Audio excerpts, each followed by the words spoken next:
Bortolotti, qual a sua avaliação sobre essa fala de Hugo Mota? Ele falou grosso e depois afinou ou tem coerência aí na fala dele? Veja só, Tardan, eu logo naquele primeiro discurso que o Mota fez, quando ele foi eleito presidente da Câmara, muita gente achou um discurso muito bom, tal, porque ele pagou um estágio, pagou um pedágio para a esquerda e para os progressistas ao dizer: ainda estamos aqui no final do discurso, ou ainda estou aqui, fazendo uma referência ao filme que fala sobre a ditadura militar no Brasil, que muita gente chama de ditadura civil-militar com razão, né? Porque foi uma unidade do empresariado com os militares. Mas eu vi aquele discurso dele e escrevi isso logo em seguida de forma muito negativa, porque ele fala lá do semipresidencialismo, defende as emendas da forma como são, diz que o parlamento tinha que governar, né, não com essas palavras, mas diz, defende o semipresidencialismo, né, e falou que ninguém mais ia enfiar o dedo na cara da Câmara dos Deputados sem dizer quem, e eu suspeito que ele tenha dirigido esse recado à Justiça e especialmente ao Supremo Tribunal Federal. Então eu não vi e escrevi sobre isso com, digamos assim, como se tivesse sido um bom discurso em defesa da democracia, apesar dele repetir e repisar quanto a isso.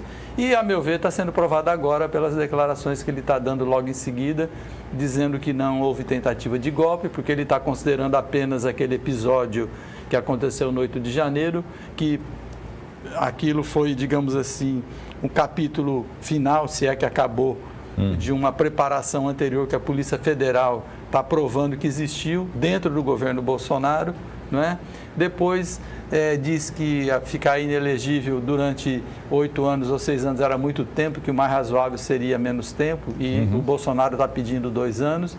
Então, apesar dele ter sido eleito por uma ampla aliança, a balança dele está pesando mais para o lado da direita e da extrema-direita, né? E agora talvez ele esteja querendo fazer alguma correção de rota, ou pedindo algum tipo de se explicar para o Supremo, mas o que ele diz é muito claro, né? Ele está pedindo, o vandalismo quem praticou foi todo mundo que invadiu ali a sede dos 3 poderes. Aquilo é um troço inconcebível. Então, quem participou daquilo tem que ser punido. A chamada dosimetria da pena, o Supremo que está definindo qual é a pena. Poderia ser um pouco menor? Poderia. 17 anos, né? Para alguns casos, talvez seja muito.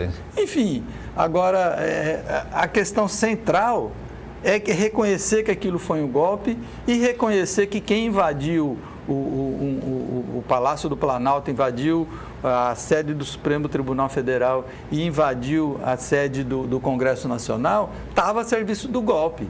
Se a pessoa estava sabendo o que estava fazendo ou não, é uma outra discussão. Você não pode,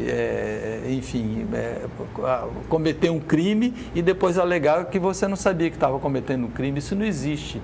Então, eu acho que os sinais que ele envia não são muito bons, né? Principalmente porque talvez ele devesse preservar, digamos, um equilíbrio maior em vista da aliança que ele conseguiu reunir em torno dele para ser eleito presidente da Câmara.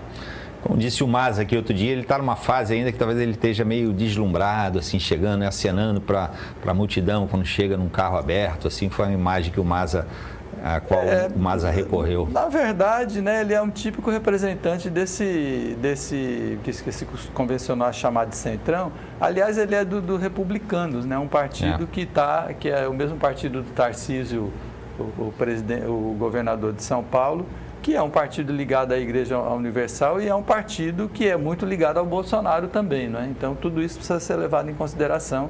E o Bolsonaro, o presidente Lula também, foi um dos que apoiou a reeleição dele. E foi comemorado entre o bolsonarismo, os bolsonaristas dizendo que pela primeira vez o Bolsonaro tinha, digamos assim, feito não tinha radicalizado, né, ao não escolher um candidato do PL e apoiar um candidato que não era do partido dele. A palavra foi essa, pela primeira vez ele foi pragmático. Agora, o pragmatismo parece estar servindo muito mais à direita e à extrema-direita do que aos setores progressistas e de esquerda do Congresso Nacional.